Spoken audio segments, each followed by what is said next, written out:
आदरणीय मेरे प्रिय दोस्तों और भक्तों, देवी भागवत कथासार के चतुर्थ स्कंद में कृष्णावतार की कथा आती है। दोस्तों, यह वृतांत भी 5-6 मिनट का होने वाला है, अतः आपसे विनती है कि बने रहिए इस वृतांत के अंत तक मेरे साथ। आपका भी जन्म सफल हो दोस्तों, ऐसी कामना करता हूँ।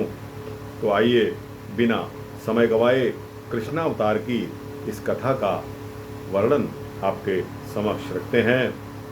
व्यास जी ने राजा जनमेजय से भगवान श्री हरि के कृष्णावतार की कथा सुनाते हुए कहा कि हे राजन, द्वापर युग में पृथ्वी पर जरासंध, शिशुपाल, काशीराज, कंस, रुक्मी और नरकासुर जैसे पापाचारी शासक हो गए थे।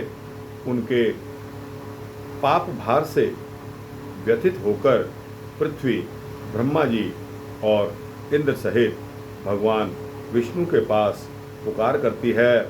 भगवान विष्णु ने ब्रह्मा जी से कहा कि हे ब्रह्मन, हम सब भगवती के अधीन हैं, अतः हमें उन्हीं पराम्बा भगवती योग माया की शरण में चलना चाहिए। उनके ऐसा कहने पर देवताओं ने भगवती का श्रद्धापूर्वक और भक्तिपूर्वक स्मरण किया। उनके स्मरण करते ही भगवती ने उन्हें प्रत्यक्ष रूप में दर्शन देकर अपनी शक्ति से श्री कृष्ण और अर्जुन को निमित्त बनाकर पृथ्वी का भार दूर करने का आश्वासन दिया। इसके पश्चात व्यास जी ने श्री कृष्ण जन्म की कथा सुनाई। स्वयं साक्षात परमात्मा ने पृथ्वी का भार उतारने के लिए कंस के कारागार में अवतार लिया और विभिन्न प्रकार की लीलाएं भी की। पारब्रह्म परमात्मा होते हुए भी उन्हें पृथ्वी तल पर अनेकों कष्ट सहने पड़े। रुक्मिणी के पुत्र प्रद्युम्न शंबरासुर ने अपनी माया से प्रसूति गृह से ही हरण कर लिया था। तब श्री कृष्ण ने भगवती महामाया का स्तमन किया। उनकी स्तुति से प्रसन्न होकर जगदम्बा ने उन्हें दर्शन दिया और कहा कि 16 वर्ष के बाद तुम्हारा पुत्र शंबरासुर को मारकर तुम्हारे पास स्वयं ही वापस आ जाएगा। ऐसा कहकर भगवती जी अंतर्ध्यान हो गईं।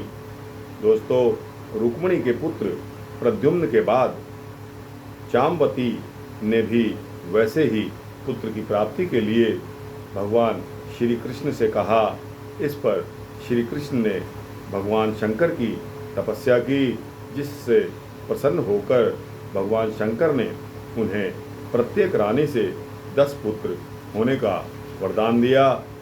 दोस्तों, इसके पश्चात भगवती पार्वती ने कहा कि हे कृष्ण, इस संसार में आप सर्वश्रेष्ठ गृहस्थ होंगे।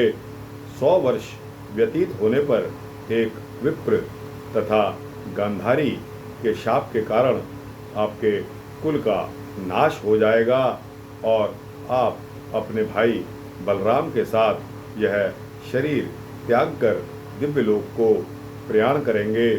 आपको भविष्य के विषय में किसी प्रकार की चिंता नहीं करनी चाहिए, क्योंकि अवश्यंभावी घटनाओं का कोई भी प्रतिकार संभव नहीं है। ऐसा कहकर भगवान शिव समस्त देवताओं तथा पार्वती सहित अंतर्ध्यान हो गए। दोस्तों, यह सूक्ष्म वृत्तांत यहाँ समाप्त होता है और यह वृत्तांत जो श्री कृष्णावतार की कथा का वृत्तांत चतुर्थ स्कंद देवी भागवत कथासार में आता है। आपको अगर अच्छा लगा हो तो इसको लाइक और शेयर करते हुए अपने दोस्तों, भक्तों, मित्रों और जिज्ञासुओं को अवश्य भेजना। और दोस्तों, इस चैनल को अगर सब्सक्राइब करेंगे तो आपको इसी प्रकार के भक्ति वृत्तांत मैं देता रहूँगा और आपको मिलते रहेंगे। दोस्तों, ऐसा मेरा संकल्प है। जय श्री राधे, जय श्री कृष्ण।